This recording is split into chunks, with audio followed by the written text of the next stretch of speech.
Today it is 10 o'clock in the morning in the UK, 7 o'clock in the evening in Sydney. I don't know what time it is in Korea, but we'll find out in a minute. In Washington, D.C., it's something like 4:30, 5 o'clock a.m. in the morning. I'm going to be very sadistic and make Babasi tell a story in a minute because he needs to thank you, David, for that message. We need to wake Babasi up. But right now, please welcome from Korea, An-Suk Kim. Please put your hands together. An-Suk, it is wonderful to have you back again. Hello. Can you hear my voice? Yes, and if everyone else can mute while the teller's working. Today, I will tell you a Korean tiger story. There are so many tiger stories in Korea, but today I will bring a little revenge story.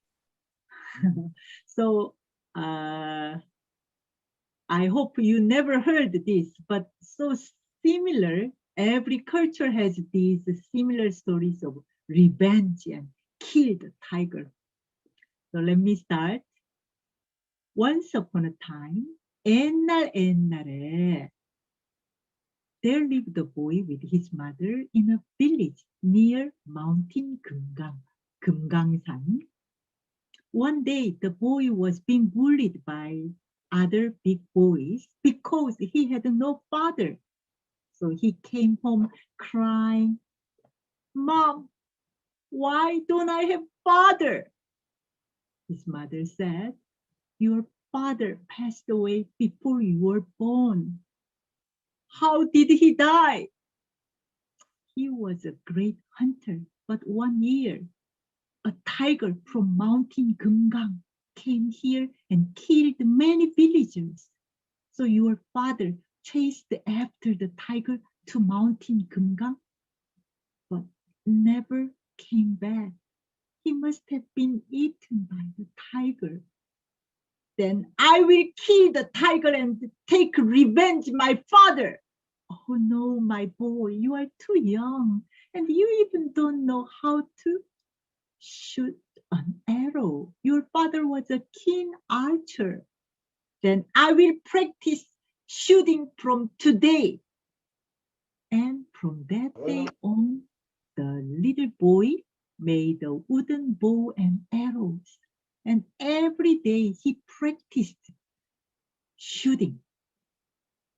And he also practiced martial arts. So he ran up and down the mountain hillside and rolled big rocks and lifted big rocks over his head and even jumped over the big rocks. So years passed. He became a keen archer, sharpshooter. So after many years later, he decided to go to Mountain Kumgang to kill the tiger. "Now I'm ready." His mother heard that and said, "Then let me test your skill."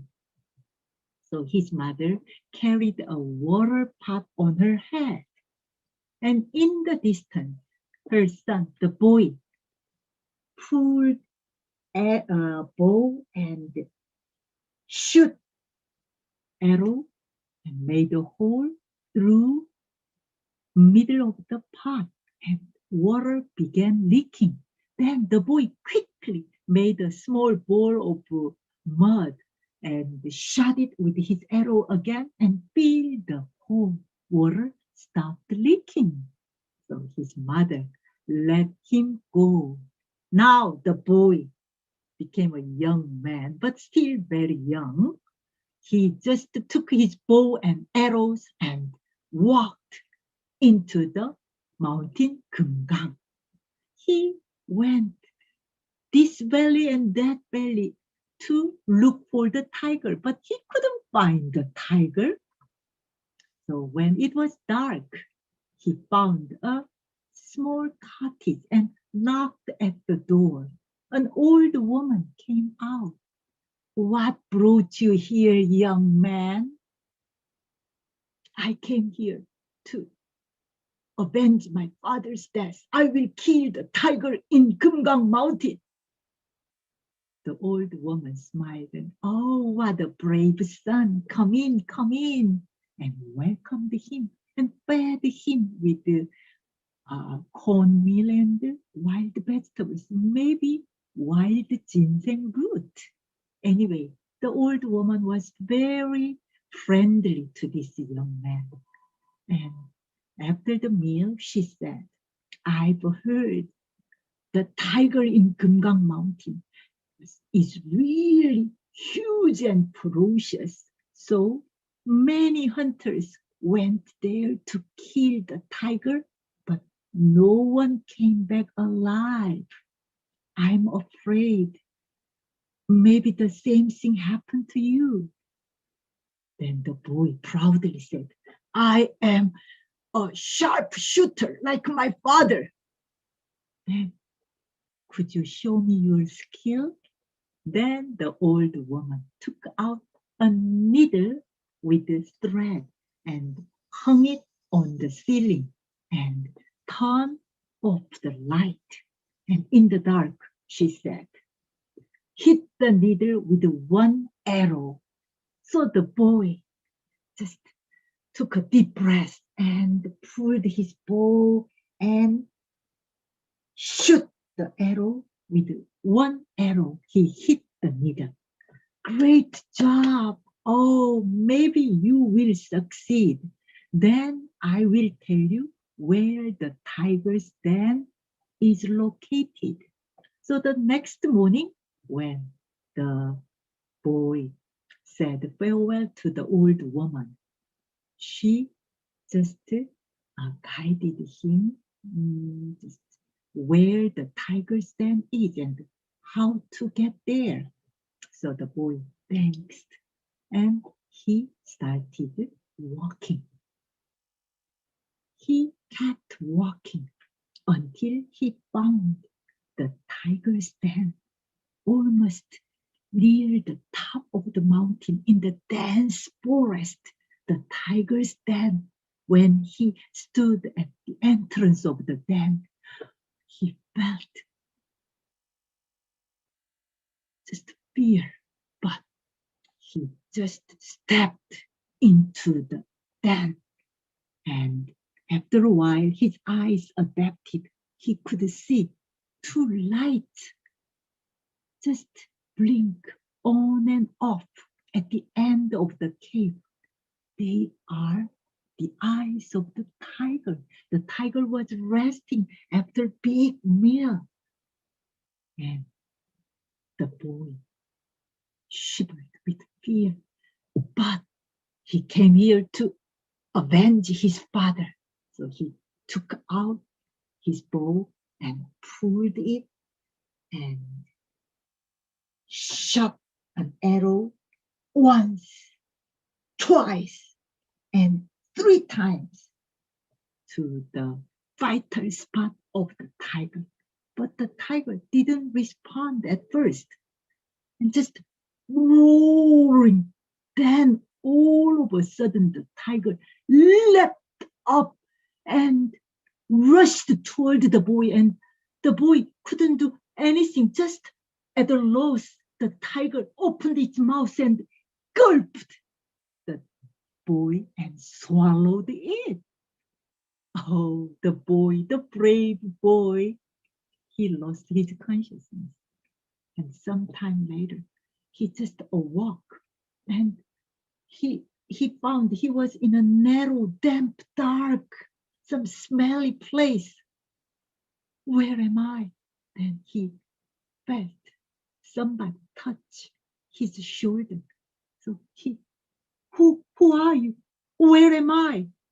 Then a young woman's voice said, we are inside the tiger. I came here yesterday and you arrived here today.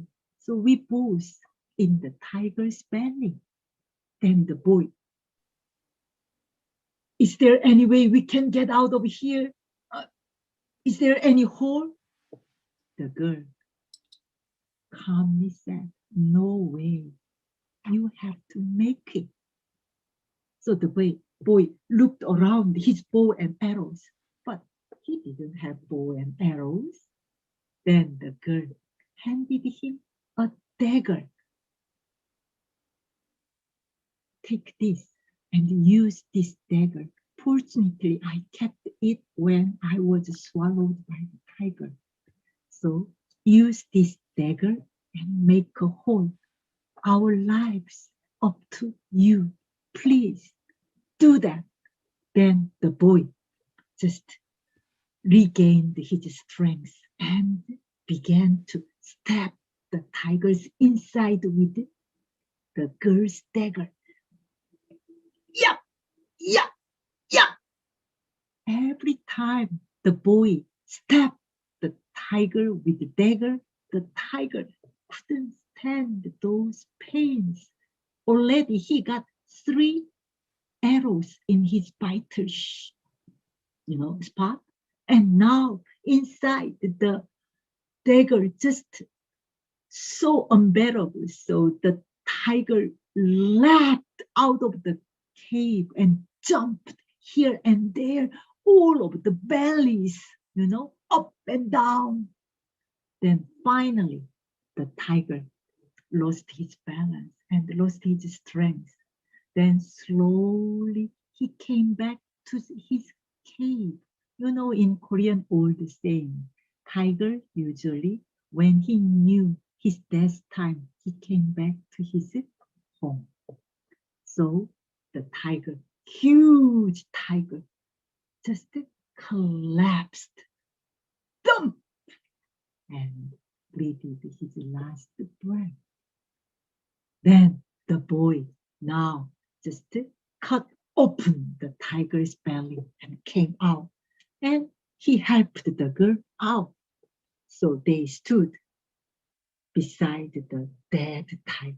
It was huge, very respectable size. And they just gave a respectable bowing to the dead tiger. Then the boy looked around.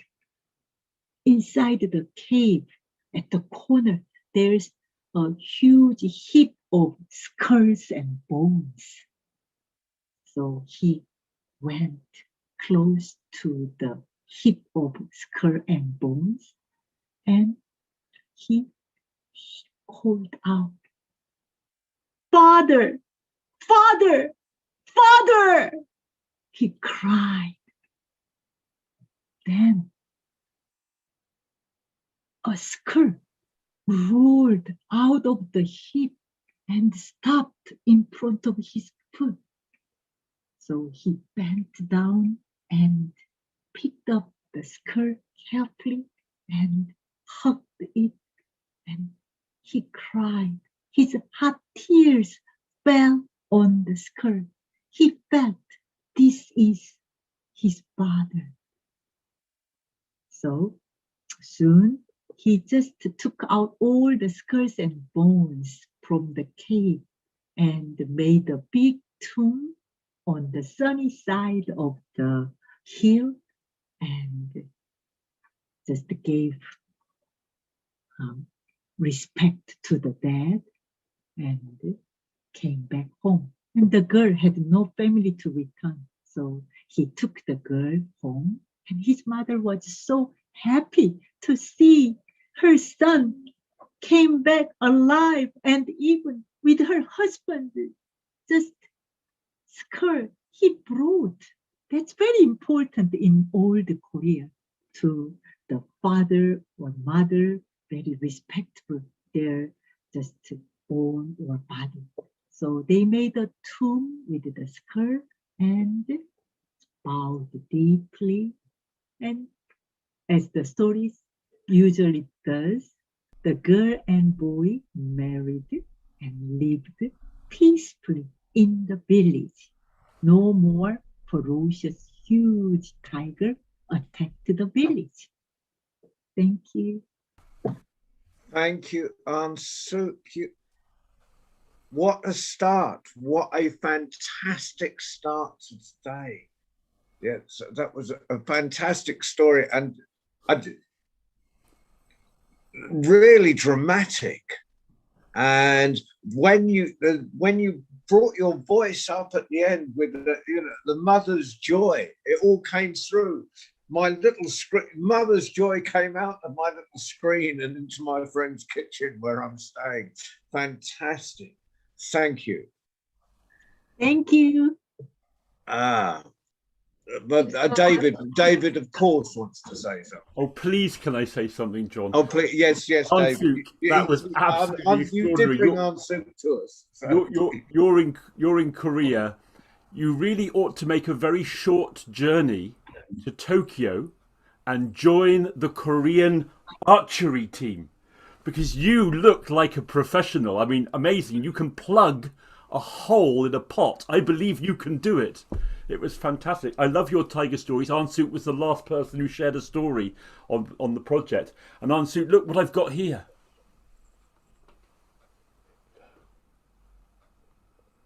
It's the father's skull. Show a little respect, David. I do. Right now, we'll go to Washington, D.C., and then we're going to Sydney. Because Lillian occasionally just mixes up the time zones. I wasn't harassing you with the message I sent just now. It's just all your friends were here. They all came to hear you, and I had no Lillian.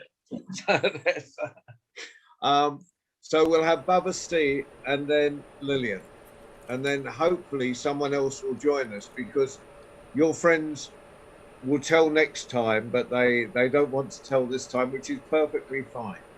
But Baba, for now, can we have one more round of applause for Ansuk? And say hello to Baba C. Baba C, say where you are first of all. So I'm in Washington, D.C., sometimes called the last colony of America, because we have taxation without representation in our legal government.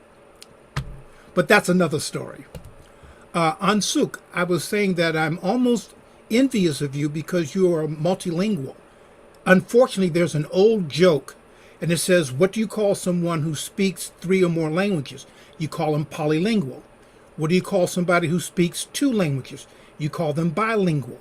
What do you call someone who speaks 1 language? American. And I speak different dialects, but I have not mastered another language. But you have encouraged me to pick up the reins and learn 3 languages. So I thank you for that. My story is not as somber as yours. However, I think the relationship is, in every culture there is a trickster. And in the continent of Africa, there's several tricksters. There is Brother Rabbit, who migrates to the Americas. There's Anansi the spider, who also migrates to the Americas but becomes Aunt Nancy. That's another story. And then there is Monkey. And Monkey is a trickster in many Asian cultures as well as in many African cultures. And although Monkey is not native to North America, I'm going to share with you a monkey story that has come up through what we call the antebellum South, the South before the Civil War.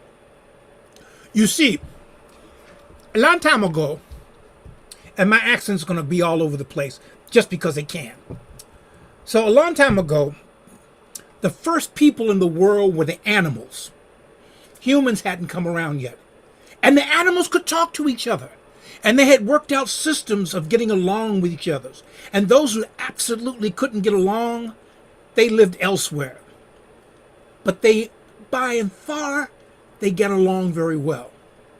Now, since it was so long ago, work hadn't been invented yet. And for the most part, people tended gardens or they knew where to go to get food.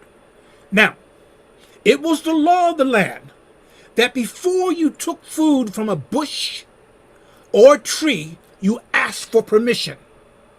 So if you walked up to the apple tree, you'd say, "Excuse me, apple tree, could I have one of your apples or several of your apples?" And the apple tree would say yes or no. Mostly it said yes. The ones that said no were crab apples, but that's another story. And that's what you would do. If you wanted an orange, you would ask the orange tree, and the orange tree would say yes. If you wanted a banana, you asked the banana tree, because, you know, bananas go way up in the sky, so you didn't want to climb up without permission. But at the far end of the garden that fed the world, there was one tree that no one knew the name of. And since they didn't know the name of the tree, they couldn't ask if they could have the fruit from the tree. Now, Monkey ate bananas, loved berries. In fact, Monkey loved anything that Monkey could get that was free. And Monkey knew the names of most of the shrubs and bushes and trees, so Monkey was always full. You can't see my belly, but full. But Monkey wanted to taste the fruit of the tree that no one knew the name of. Now, there was a little old woman, maybe the first human, we don't know, but they referred to her as a little old woman. She was probably one of the other animals, who lived on the opposite side of the garden that fed the world. And so Monkey took his time and went to visit her. And he took her some flowers and some tea, and they talked about this, that, and the other ting. Yes, I said ting. Just because someone talks differently than you doesn't mean they don't know what you know. It just means they talk differently than you. And so as he talked and talked and they got comfortable and the old lady really enjoyed his company, he said, "You know, they say you're the wisest woman in the garden." She said, "Yeah, they say a lot of things. Yeah, I was just wondering, do you know the name of that beautiful tree on the other side of the garden?" She said, "You mean the one that has the beautiful bouquet that smells so good and has the most beautiful fruit you would ever see in this life?" He said, "Yeah, that one." She said, "Yes." He says, "Well, I wanted to get some of the fruit from that tree, but I don't remember the name. Could you refresh my memory?" She said, "Oh, yes, the name of the tree is..." He said, "Could you say that one more time?" She said, "Yes, the name of the tree is..." He said, "Oh, okay, let me make sure. The name of the tree is..." She says, "Yes, you got it right." And so Monkey bid her adieu, as opposed to bidding her a don't. Sorry about that, John Rowe. And he began to make himself to the other side of the garden that fed the world. So when he got, he could tell he was approaching the tree because, oh, it smelled so good. It smelled so good, even the hummingbirds would stop and they would breathe it in and remember the words. But that's another story. And everything just smelled, and the fruit, oh my goodness, the fruit was the most beautiful fruit you'd ever seen. I mean, it was indescribably beautiful, so beautiful, smelled so good.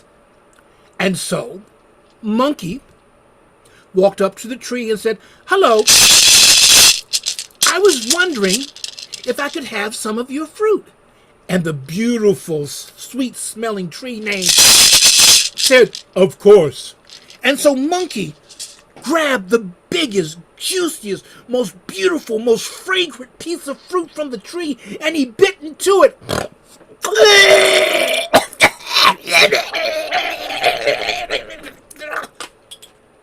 It was the nastiest, foulest tasting piece of fruit he'd ever had in his mouth. Oh, it was so nasty his shadow could taste it. It was nasty, nasty, nasty.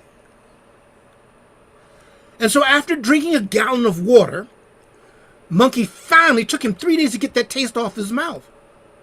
And Monkey said, "I'm not going to be the only one. I'm not going to be the only one to be fooled by this tree. I refuse." And so he picked another piece of fruit, cut into it to make it look like he had bitten it, and he just walked around the garden that fed the world. And the fruit still looked so beautiful, and it still smelled so fragrant. And the other monkeys and the other animals said, "Oh, monkey, where did you get that beautiful, sweet-smelling fruit?" And monkey said, "Oh, this is the fruit from the tree." They said, "That's the fruit from the tree?" He said, "Yes. See how beautiful, smell how luscious it is. This tree named has the most beautiful, sweetest smelling fruit in the world." And so the other animals said, "Well, you're not going to be the only one to eat it." And so the other animals rushed to the tree and they said, "Oh, beautiful tree, can we have some of your fruit?" And the tree said, "Yes, you may." And all of the animals grabbed this beautiful, sweet smelling, luscious fruit and they all took a bite.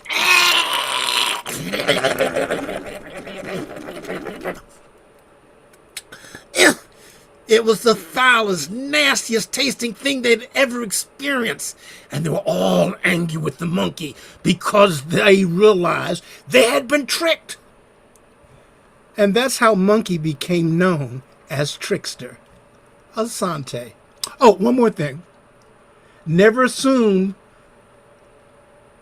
that's because something looks so wonderful and smells so sweet that it is good for you. Asante.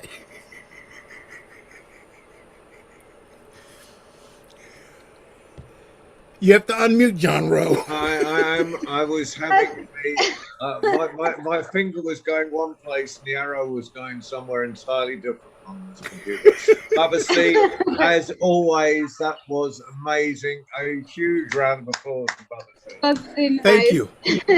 And Thank you so Unsuk, much you for inspired me to tell that story. So thank you. I have my tiger colors today, although there are no tigers in Africa. It was very nice story. So fun. Thank you. Thank you. Yeah. Thank you. I think it's Right, good because- also for kids. You tell it for kids. Yes. We are adults, so you make us smile and laugh, and yeah, we enjoy it. Yeah, it's nice. Thank you. Yeah, Thank you. so I was laughing the whole time. I was trying not to. I love that story. I don't get a chance to tell it often, but I love that story. I love trickster stories. So monkey, rabbit, and Anansi the spider, and sometimes the mouse. But I love trickster stories. And so anyhow, I'm glad that you enjoyed. It means that I did it right. Thank you very much. Don't forget the Nigerian turtle. Oh, yes, yes, yes, yes, You yes, can yes, learn yes. about that from the Rashidats family. And I know some turtle stories, but he's usually with Anansi, and some tortoise stories, and those are two different animals. Sorry. And there is a That's what I did, story it's about tortoise, it's tortoise. how one stays on land and one stays in water. And In the water, I can't yes. remember it, but I did have it in my head. I can't. David, you asked me a question earlier. We'll talk about it at the end. But right now, another round of applause for Babasi. Thank you. And Asante we're Sana. going over. Where have we been so far? We've been Korea. Ali's got this fantastic magic carpet that takes us all around the world, and it's carbon neutral. It's fantastic. So we've been to Korea. We've been to Washington D.C. Now we're going to Australia, Sydney. For Lillian Rodriguez Pack, and she has brought her entourage as an audience. So Lillian and my friends, entourage. my friends. So round of Definitely my applause for friends. So right now, yes, fabulous. Right down the bottom in winter at night. You can see we've all gotten out our blankets in that last story. I saw Sana putting one on. Majda, you changed your jumper. It's colder and colder here. It's incredible. Okay. Last time I was on, John asked me to tell an original story, and I kind of went, what will I tell? And then today I walked outside and I realized it's the full moon as I was coming up here. And I thought, I'm going to tell a story about the moon. This is an original story. So Sana, Majda, Yasmin won't have heard this one either, I don't think. And I haven't told it for a couple of years now, since lockdown began. So I'm hoping I get it right. We'll see how we go with this. I wrote it a few years back, and I wrote it because I have this tradition. I play drums, and I learnt djembe drums from some Ghanaian tutors over here. Yeah, I haven't got the djembe in front of me, but after I played djembe drums, I went on to Middle Eastern drums, and I love drumming of all forms. And in our local area, because I live quite south of Sydney, by the beach, like a little, yeah, excellent. I'll have to, Baba C, I'll have to take you around on my drum collection one day. I just got one reskinned that is one I made, which is my baby. But because it's so cold here, I'm going to just be using a Remo drum, because the skins of all my frame drums, if they're not Remo, don't work in this weather, and I'd have to spend a lot of time warming them up. So this story I wrote because every full moon prior to the COVID situation, we would go down in massive groups, would get 100 or so people down at the beachside, and we would be drummers, fire twirlers and dancers. And we would just spend every full moon in our community of celebration and joy and being together, and that feeling of connecting over very heartbeat rhythms. The rhythm of the drum is something that I think all of us connect with. So I wrote this story about our full moon drummers in honour of the beauty that I felt when I was at full moon drumming. So I'm going to try, I usually tell this story with a drummer drumming, and I'm going to try and see how I go. Can you hear this frame drum if I go like this? Okay, cool.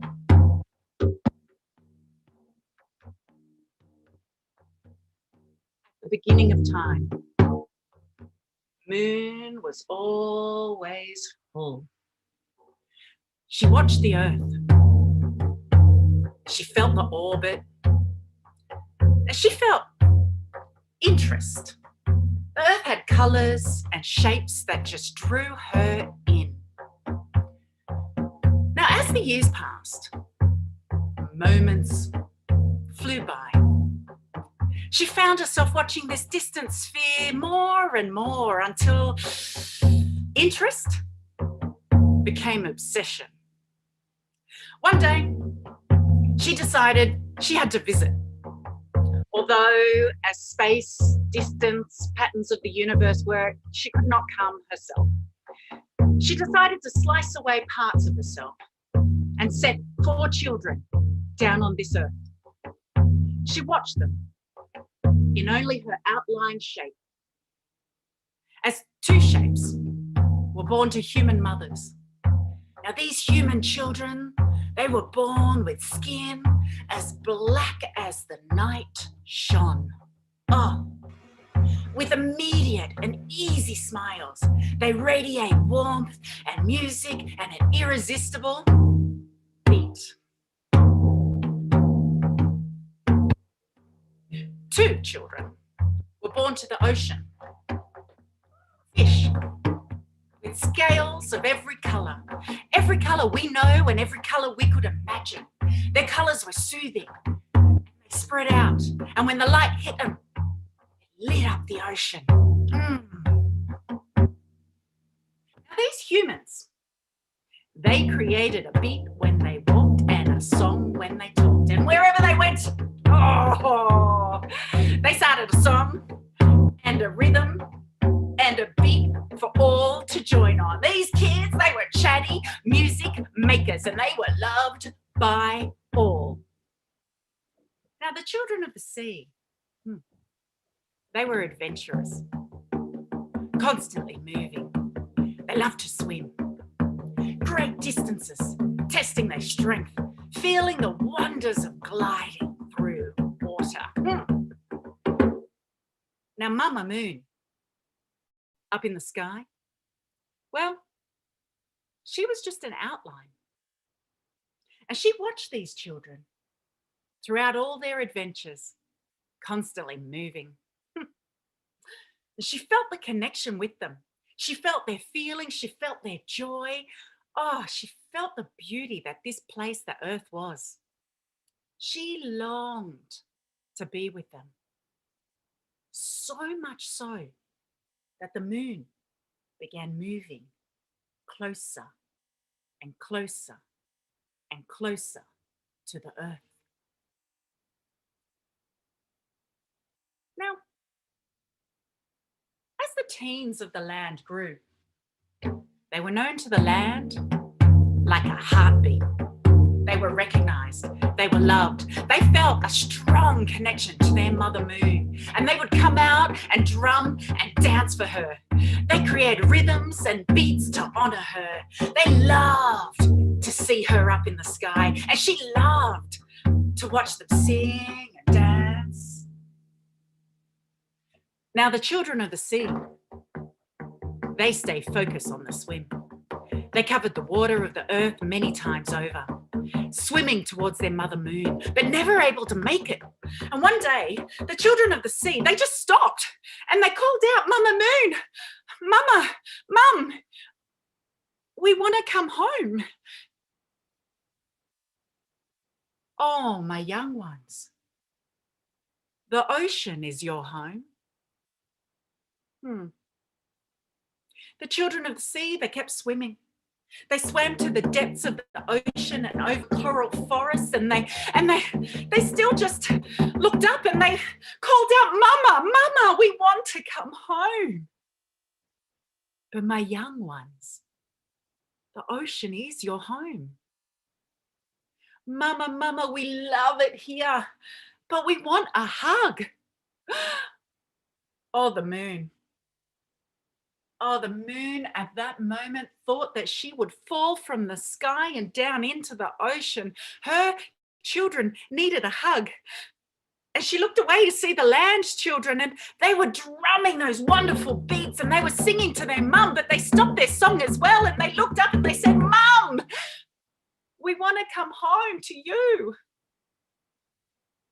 She looked at her children of the land and she said, young ones, the land is your home. The children began to sing and they began to dance, and they truly did love it on the land, but they looked up to their mum and they said, Mum, we want to come home. And Mama looked at them and said, the land is your home. They said, no, Mama, please, we need a hug. And oh, the poor moon. If she didn't think she would fall the first time, now what could she do? At that moment, the moon decided it was time for her children to come home. So the moon came closer and closer and closer down to the ocean. And the moon sent out a silvery path down to her children. And the fish with all the colours, they saw that shining moon bridge. Have you ever seen that? Yeah. And they swam with all their strength. And one was a bit scared, but one, oh, she was so strong. She swam and swam and she pulled up the strength and she leapt out of the ocean and onto that bridge of silver. And she swam and she kicked. She didn't kick, she flipped and she put her strength and she swam up that moon bridge all the way to Mama Moon. And if you were there and you looked up at the sky, Mama Moon was a little bit more full, not an outline anymore. And Mama Moon and the first swim fish child hugged. The second fish child looked up and did the leap as well, and flapped and swam with all its might and got its way to Mama and leapt up and hugged. And Mama Moon was now at halfway.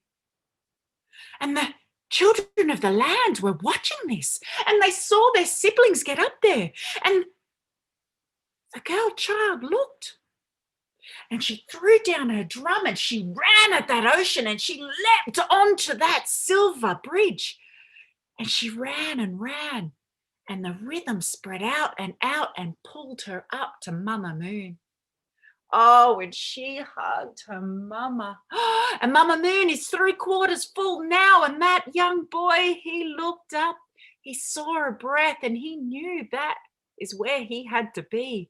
And he ran at the ocean. He leapt at that silver bridge, and he ran himself all the way up to Mama until she was one full-hearted Mama Moon once again. Oh, the radiance and the glow of that warm hug spread throughout the land and the ocean.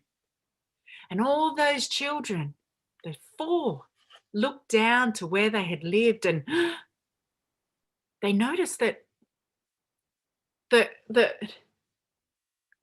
colour had gone from the ocean, and that the song and the beats and the rhythms had gone from the land, and they felt the loss of the earth without them there. And they looked to Mama and asked, what shall we do? Now, Mama Moon, she came up with a plan. All 4 of her children returned to the earth, one by one by one.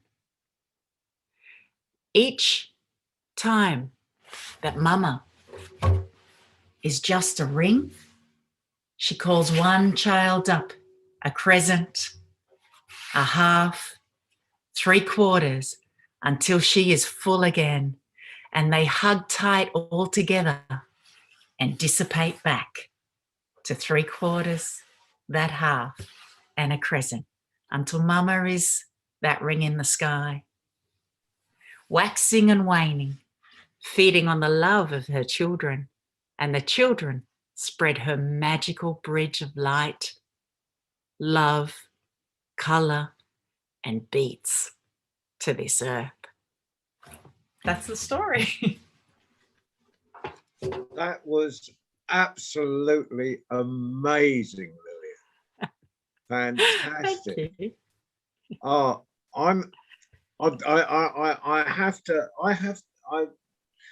Before I go on, there's a Cherry. Are you going to tell Cherry? I can't see you. No pressure, Cherry, no pressure. You know, Cherry. I've told all the group. So the group, myself, Sana, Jasmine, Majda, and Cherry are all from a multilingual storytelling group with Lost in Books. Or the Think and Do Foundation. So that's a multilingual bookstore in Western Sydney. Yeah. Yeah. So they all are storytellers. Yeah. So they've all told me they just want to listen today. Are we going to let them? And that's fair enough. I think that's quite reasonable for a first time. But should you be moved in the course of the next the few minutes, just hold your hand up or shout in the gap and say, John, we'd love to tell a story. Because sometimes when you're listening and you weren't going to tell a story, for instance, now, I mean, I never tell a story on these sessions, but I have to in this case because, so we'll go, if all of you are listening and don't want to, I will go. I'll do one. Jackie, do you want to tell a story? Jackie can tell a story. I can if you want to, John. My cold is still rotten, so well, if you'd prefer not to, I'll maybe pass this time. Thank you. Phil, would you like to tell a story? Yeah. Okay, Phil, and then David. I'll introduce you to Archie. Okay. And then David, and then we'll see if anyone else has joined. But I was reminded, I spent some time working up in the other end of the top of the world, in Lapland, in Finnish Lapland. It was difficult. There's sort of 12 original 12. There's the number of tribes are reducing. The dominant ones. It's like everything else with original peoples. You know, there's it diminishing all the time.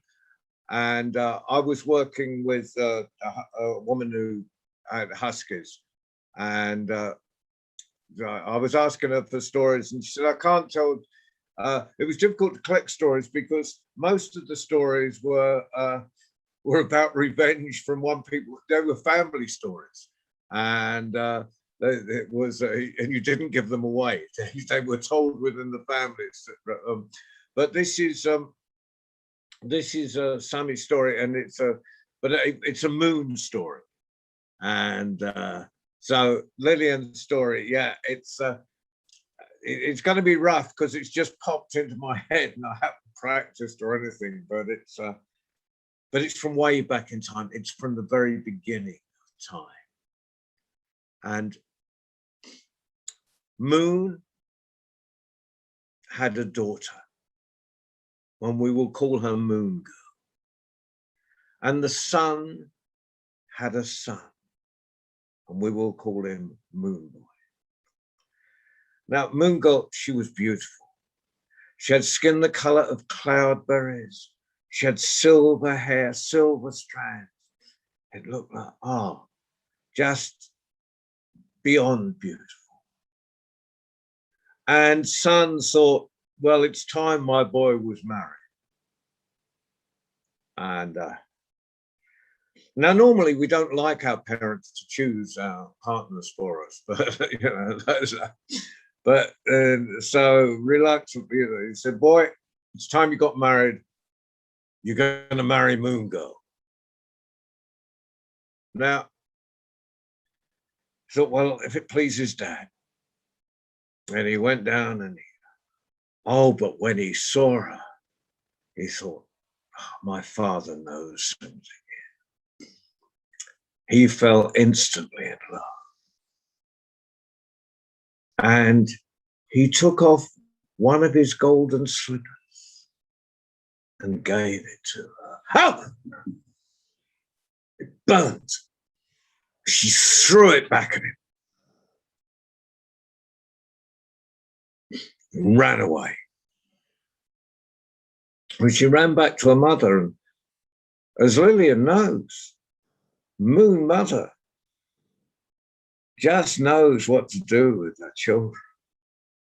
And she thought, this is not good because Sun will be incredibly angry. I have to hide you. And she took her to a remote island and built a kota, a goti, like a teepee. And she put her in there, and she made sure there was a flap across the door so the light couldn't come out. So Sun would never know where she was. She was safe for quite a long time. But one night, skipping across the night sky with his brothers was Northern Lights. Now, Northern Lights likes to play. If you ever see Northern Lights, they skip and move. And Northern Lights, he was playful. And he saw the kota, and he said, he said he knew there was someone in there, and he knew it was a woman, but he didn't know anything about her, and he shouted down, if you're older than me,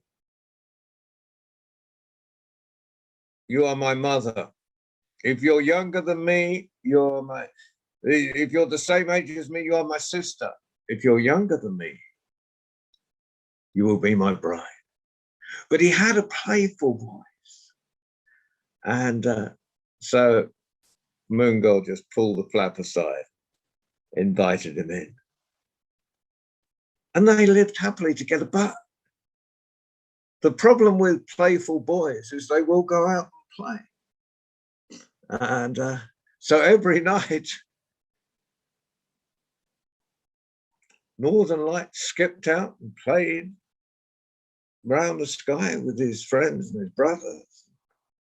She kind of, well, I'm sure there are among you people that have had a partner that wouldn't stay home at night, insisted on going out to play. And but Moon Girl never said anything, but, you know, boys might be playful, but women are wise. And so she, while he was out, she took a blanket and wove into it all the stars in the sky and just hung it on the ceiling, on the high, just on in the cotton, so it covered. So when Northern Lights woke up, he thought it was already in the sky. He was incredibly happy and he stayed, and fantastic. And you know, he popped out occasionally, but not very often. And this went on for, well, it's in those times when there aren't such things as years, but it was a long time.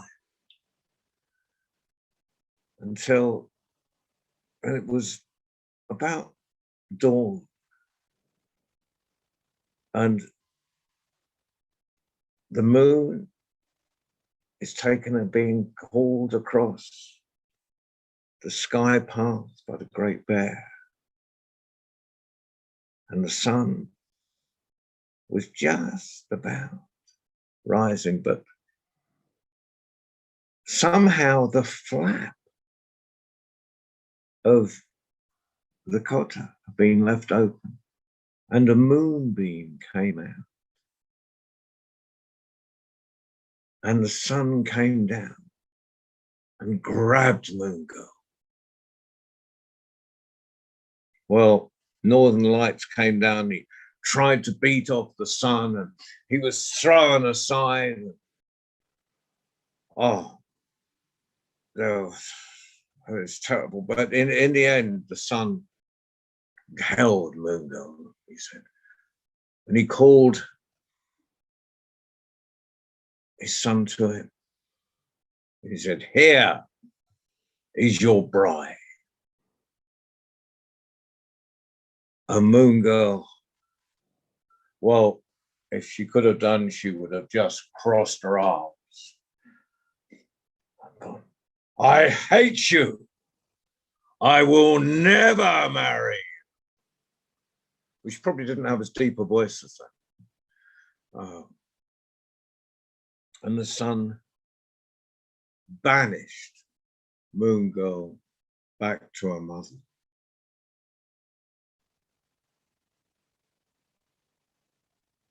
But occasionally, if you look up to the northern skies, and probably sometimes Jackie and Phil, you see the Northern Lights where you are in Aberdeen. And if you see the Northern Lights and the moon at the same time, it's Moon Girl and Northern Lights looking at each other longingly, but they will be forever apart.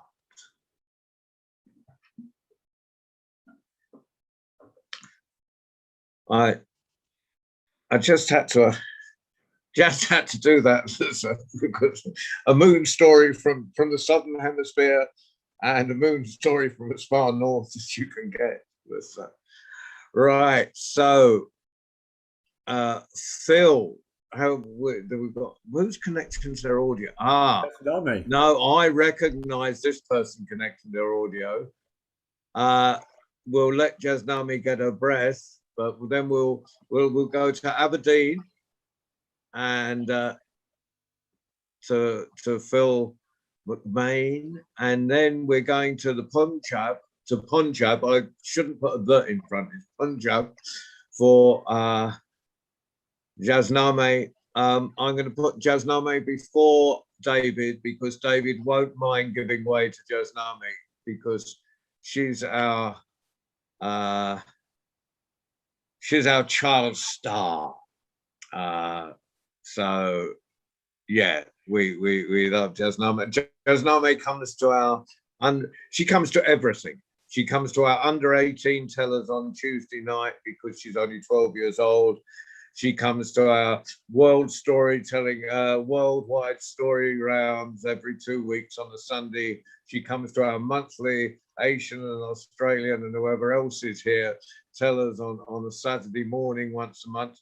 She just can't, she can't stop telling stories. But for now, for this minute, can you put your hands together and welcome Phil McBain from Aberdeenshire? And Archie. And Archie. This is Archie.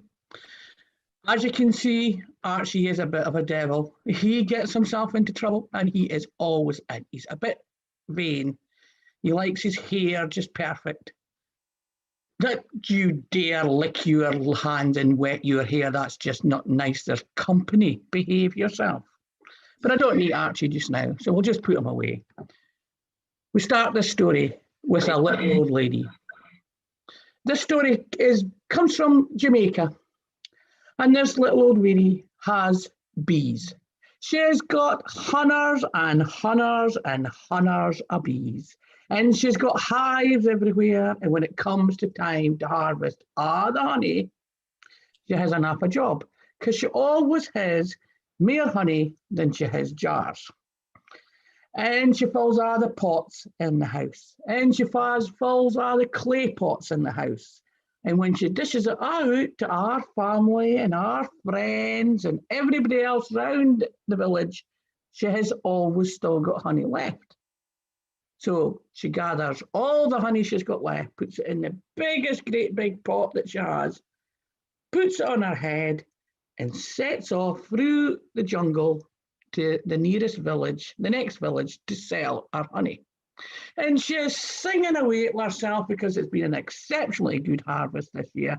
And she's been feeling so good with herself because she's given everybody so much honey, and she isn't paying attention.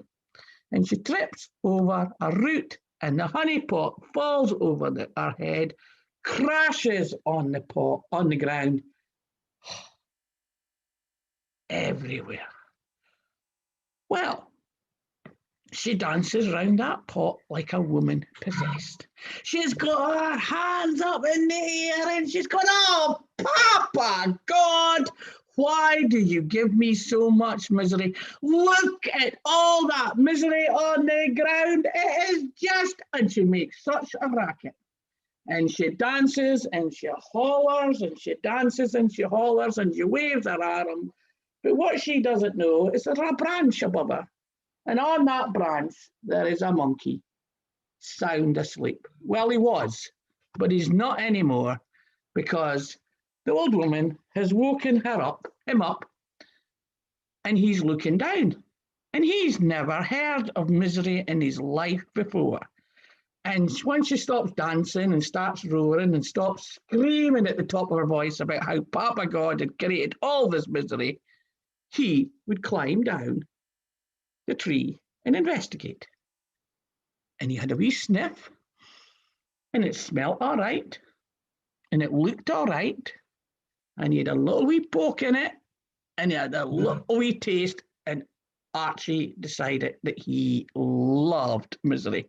So that was it. He was in there like a monkey possessed, and he ate all that misery up, every last bit of it, spat out a few stones in the process, licked every bit of the broken pots, and he was sitting there with a very, very big tummy, feeling very, very full. But he had a wee sleep, and then he woke up and he went, "Oh, Cain, I want some more misery. I want misery. I want more misery, and I want it now. Where on earth can I get more of this misery?" Well, he has a wee think, and he scratches his head, and he tries to get some more misery off his fingers, because there must still be some there. And he remembers, misery comes from Papa God. Well, Archie goes, "I ken where Papa God bides. He bides up there. Up past all the trees, up past all the clouds in the sky." Well, that was it. Archie took off and he climbed and he climbed and he jumped onto a cloud and he jumped onto the next cloud and he jumped onto the next cloud, and before long he's sitting in the veranda of Papa God, and on the rocking chair beside him is Papa God. Papa God, please, please, can I get some more misery? I love misery. Misery is good. It tastes so fine. I can't get enough of it. I want more. I want more. I want more. I want lots and lots and lots and lots of misery. Papa God says, now, young Archie, just take a little breath and have a little think. Are you sure you want misery? Yes, yes, I want misery. I want loads of it. It's lovely. Please, please, give me misery. I want it. I want it. I want it. And Archie got a little bit excited. And Papa God decided that Archie was just a little bit too much. And he was wanting to just fall asleep on his rocking chair. And he decided he would give Archie exactly what he wanted. So he went away inside and he come back out carrying a satchel. And he goes to Monkey. Now, follow the rules. Don't not do anything that I don't tell you. Do exactly what I say. Oh, I promise I'll do exactly what you say. I won't do anything different than what you say. Take this satchel, put it on your back, go back down to the bottom of the forest, walk out of the forest, and you will come to the desert.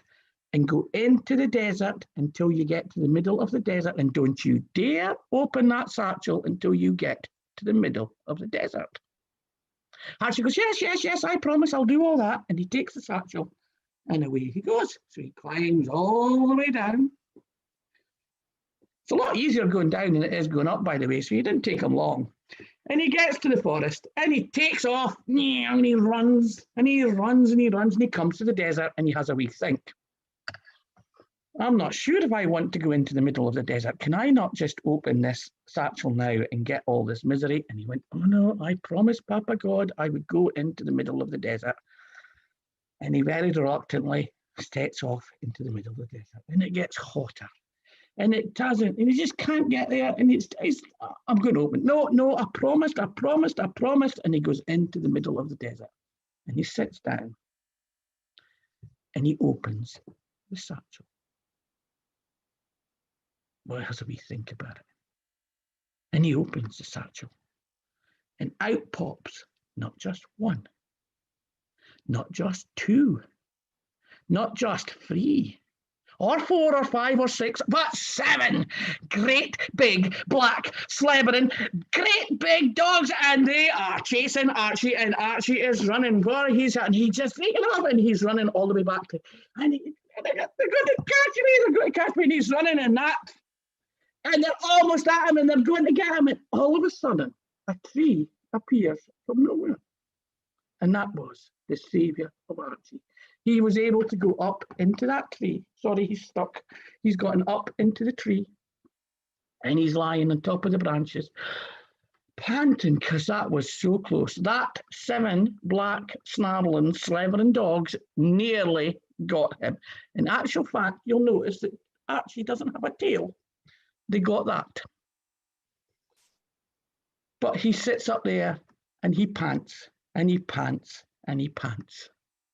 And eventually the 7 slithering, snarling, horrible, ugly looking black dogs get bored and go home. And the moral of this story is there is only so much misery that little monkeys can cope with.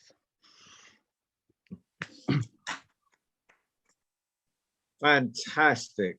Thank you, Phil. And thank you for introducing Archie to us. I think a round of applause for Phil and a round of applause for Archie. I apologise. That's the first time I've ever done it on Zoom, and I know Archie was everywhere. No, that was, well, it's a monkey. Obviously. Obviously, it's everywhere. Now, we're going to get on Ali's magic carpet, and we're going to go to Punjab. And we're going to Jasname. A big round of applause for Jasname and welcome. Over to you. The stage is yours. Hello everyone. Sorry for joining late. I am Jasname. आओ सुनाओ तुम्हें एक कहानी. आओ सुनाओ तुम्हें एक कहानी. Come. Let's listen to a story. Now, this story is of a sunflower princess. Once upon a time, there lived a prince who was named Satyam. He was fond of traveling to distant lands and he loved flowers and nature. So one day, as he was riding on his horse, he saw a field of sunflower bloomed with sunflowers and they were so pretty. So he decided, I would rest under this banyan tree. So as he was going to rest, he fell asleep. And now it was night. And he woke up and said, oh, what have I done? Now I have to return to my palace. So he took his horse to the way to the palace. But then he saw a beautiful princess in front of him. And he was surprised. How beautiful is she? And he fell in love with her and said, will you marry me? And the princess said, yes, I will, but only at 3 conditions. So he said, okay, I will agree any condition. So she said, first is, you should not go back to your palace. The second is, I will be with you from dusk to dawn. And the third is, you should never ask me my whereabouts in the day. So the prince said, okay, I agree. So they both married and they built a palace in the sunflower field. And this princess used to say to the prince, if you did not fulfill my even one wish, I would leave you. So one day, prince thought, I'm living in this palace, but I'm remembering my first palace. How is it? Is everything fine? And now, princes used to leave in the morning and come after the sunset. Prince thought something was amiss. I have to check her. So one day, as the princess woke up, he woke up early than her and he acted as he was sleeping. So the princess quietly went out of the palace and this prince finally that day followed her. And she came into the sunflower field and then she was disappeared. So the prince thought, where is the princess gone? So can you guess where must the princess had gone?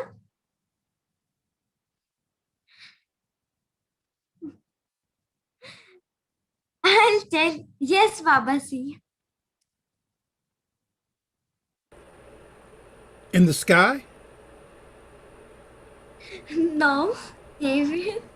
I know because I've heard your mother tell me this story. Yes. So she turned into a sunflower in the sunflower seed. As I told you, the title was The Sunflower Princess. So now there are so many sunflowers. How will I find my wife? So he observed each sunflower carefully and there was a big difference. And he had courage and plucked a flower. And there came the princess.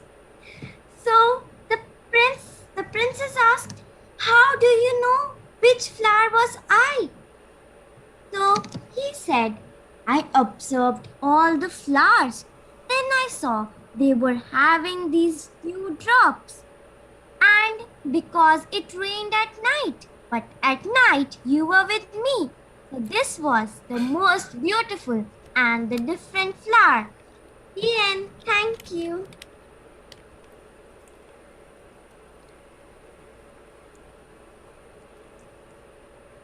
There's no mate. As always, you did brilliantly. Thank you so much for joining us, and thank you so much for telling that story. Your mum's not going to have any stories to tell, is she? Because you're going to have told all her stories to the world. There's another round of applause for Jasname, please.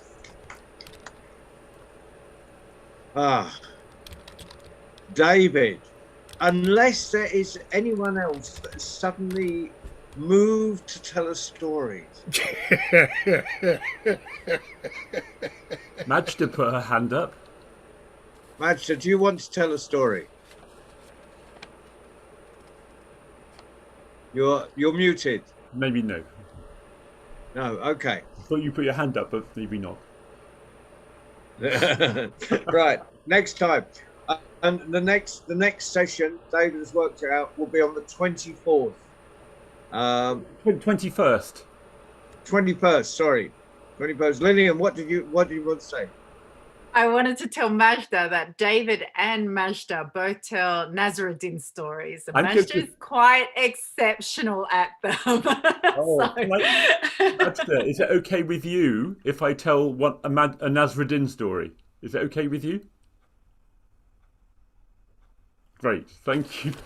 I take that as an okay. So the 21st is our next session.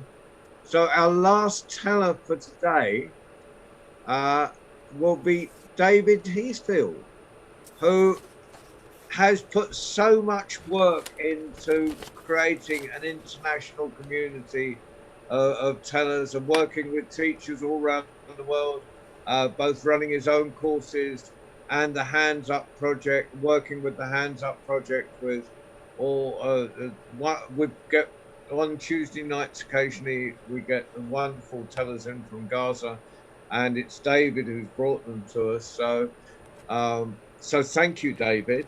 And, but David, in your own right, as a teller, please give us a story. Thank you, John.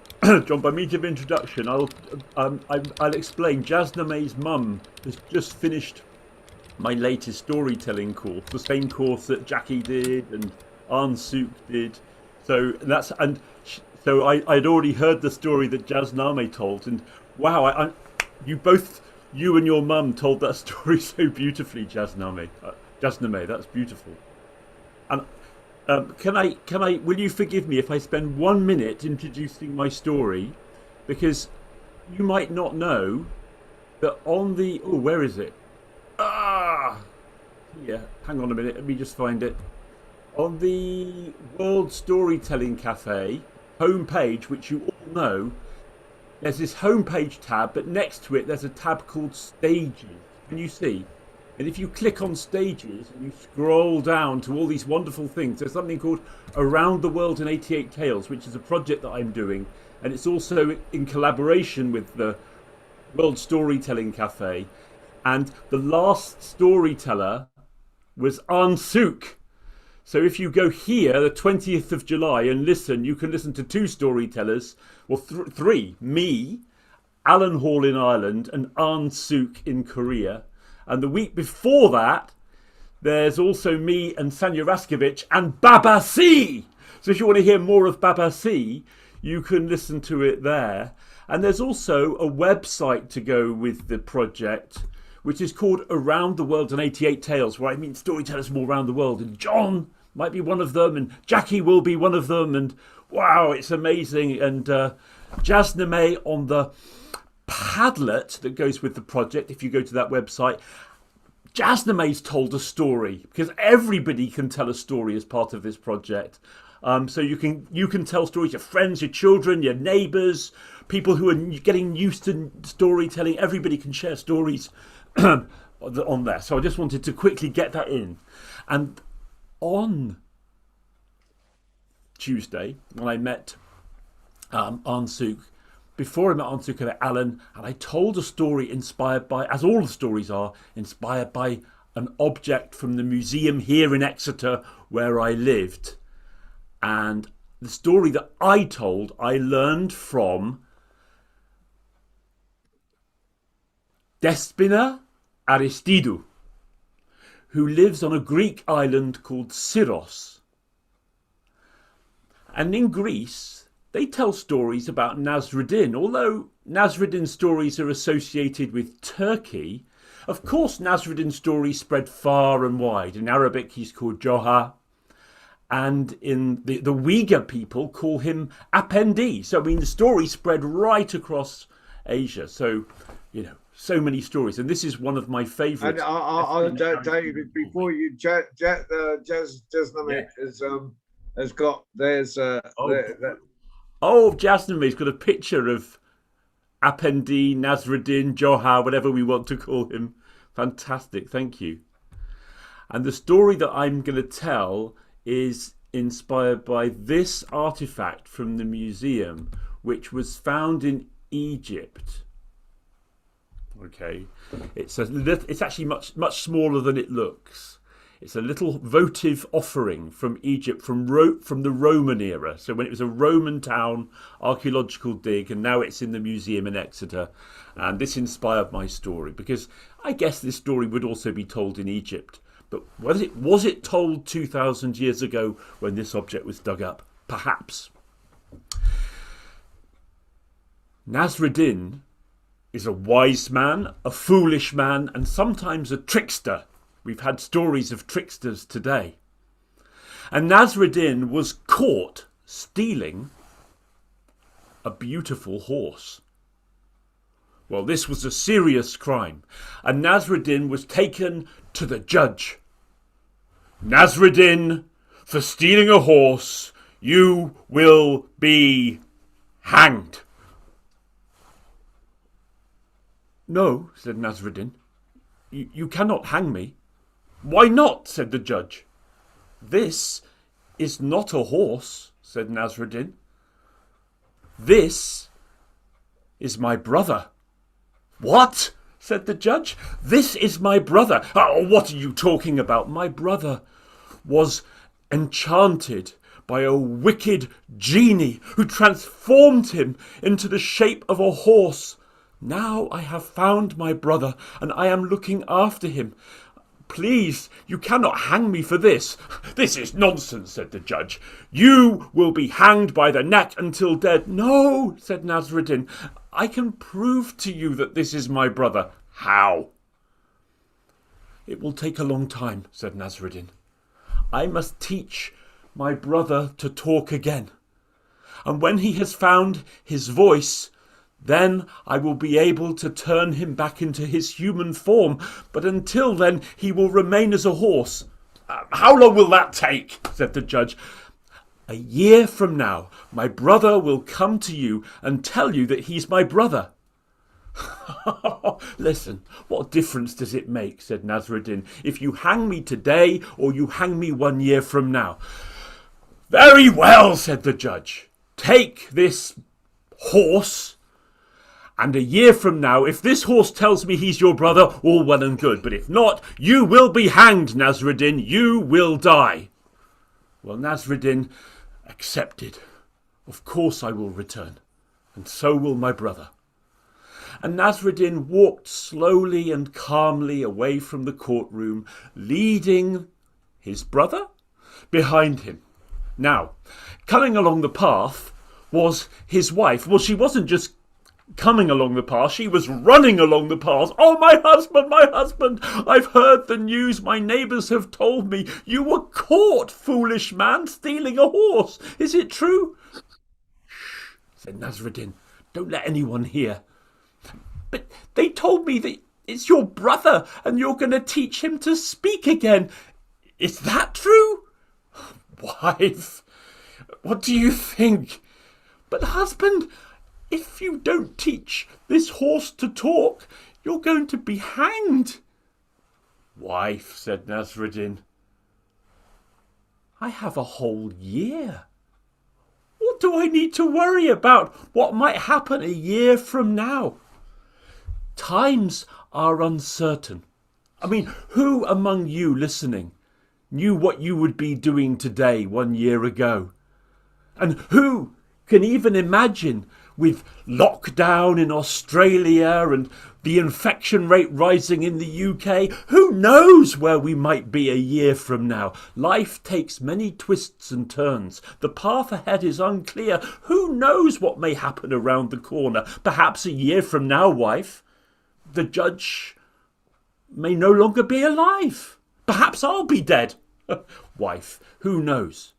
Will you even be around?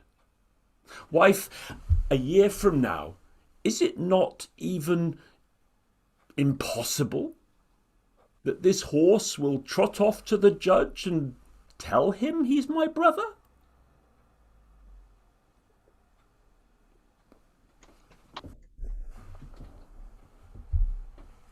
Send Nasruddin to the parliament. Make him politician.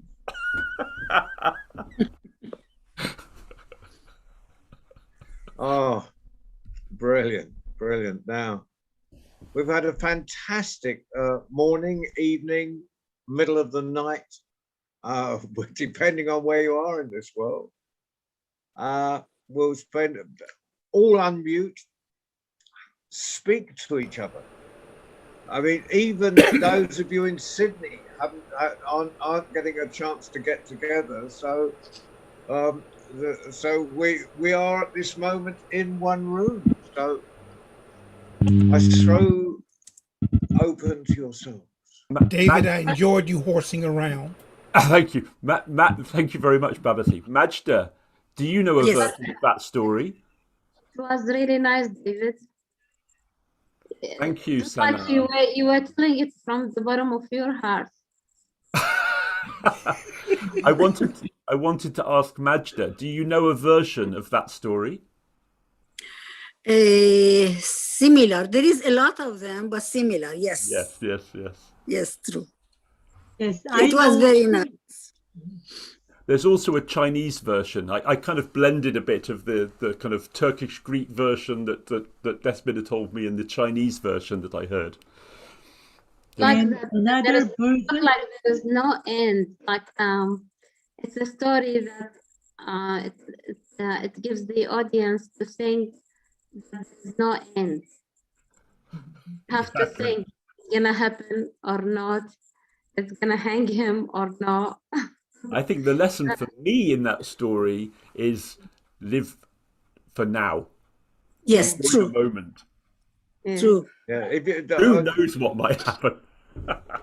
Yeah, never have a disaster today that you can put off till tomorrow. Ansuk, I think you wanted to say something. Yes, I think I knew another version, not Nasruddin version, but a kind of trickster version, and he got a lot of money from the king to let the horse talk in 6 months, and he got the money and the horse. But his wife worried a lot, and he said, you know, in 6 months, the horse can die. So why do you worry about that like that? So the story was, so later he go to the king and he said, the horse died. Well, the Chinese version, he steals, it's actually the king's white horse that he steals, and he tells the king he's going to teach the horse to sing. I love Nasruddin's It story. reminds me when people ask sometimes, it is not a story, it's like a truth of life. When there is some young people, when they saw someone old, he's trying to grow a tree, to say, you are an old man, you're gonna die, why you are growing this tree? So he will say, there is people before us, they grow those trees, so that we will do the same for the another generation that will come after us, and they will benefit from that. So the minute someone will die, there is another one at the same exact minute will be born. That's how the life is.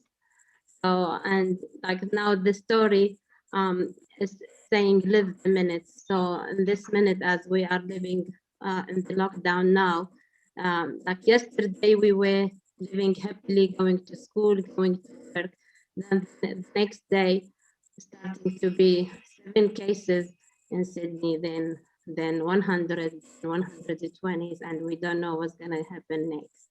So we have to live not just the day, the minute that we are living in. Yeah. Princess Jasname, as always, you delivered well. I love your energy. I love the way that each week, each session, you come to us and you're a little bit stronger, a little bit more expressive, and a little bit more adventurous. Do not stop. Lillian, your story reminded me of several traditional African sun and moon stories that I tell. But the biggest thing is watching you tell an original story. It took me back to my early days as a storyteller. So thank you very much. Phil, thank you, and thank you. David, always. Did I leave somebody out? If I did, You. I apologize. Who did I leave? Oh, Thank you to you too. thank you. Thank you. And John Rowe, I enjoy your storytelling. I enjoy you immensely. So to all the storytellers and all of the audience, thank you for the joy, the stories, the energy, and the fact that we live today, we live in the now, but plan for tomorrow. True. Well, and we'll and hopefully things will get a bit better in Sydney. Thank you so much, John. Yeah, and yeah, we were the world's that we do lots of we do lots of everywhere in the world is sort of lockdown one minute, lockdown the next, but at least we can get together on we've created these international communities through it. So, you know, I mean, storytellers or artists in general are very privileged in all this. Oh, John, real quick, thanks for those who let me know when my when I become unmuted. I have a strange effect on electronics. If my hand gets too close to my wireless mouse, it will do things on its own. I had a touch screen before there were touch screens. You've always got an excuse, Bubba C. Right. No, not excuse, a reason. A reason. Yes, but I have the strangest effect on electronic equipment. Sometimes those doors that let you in and out, they won't let me in or out. No. Thank you all for coming. Thank you, Ali, for brewing the magic carpet. Goodbye, everyone. Big round of applause. Thank you. Thank you. And I'm going to bed. I'll message you later. I've got to talk on Messenger. Okay. Bye. Aren't you going to bring us up to speed on what's happening next? Oh, yeah, of course. What's happening tomorrow? Rock the Casbah comes from Ireland, 6 o'clock UK time. The Moth and Butterfly, that's all McGovern doing that. Tuesdays, of course, is our 5 o'clock, an hour earlier, but middle of the night in Australia. Is our 18 and under young tellers, which is one of my favorite nights of the week. And everything's available on catch up on the archive. So you don't have to get up in the middle of the night. And so that'll do for now. Okay. And on Thursday, on this one, on the other. Oh, yeah, Thursday we've got 8 more around the world in 88 days. That's with Wangari Grace in Kenya and Jean Hale in New York. Okay, fantastic. So, Ali, thank you very much. Jackie says, what time? So I presume that's to David.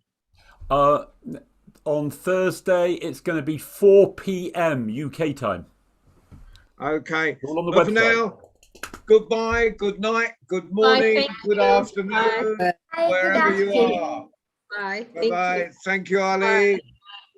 Bye. Thank you.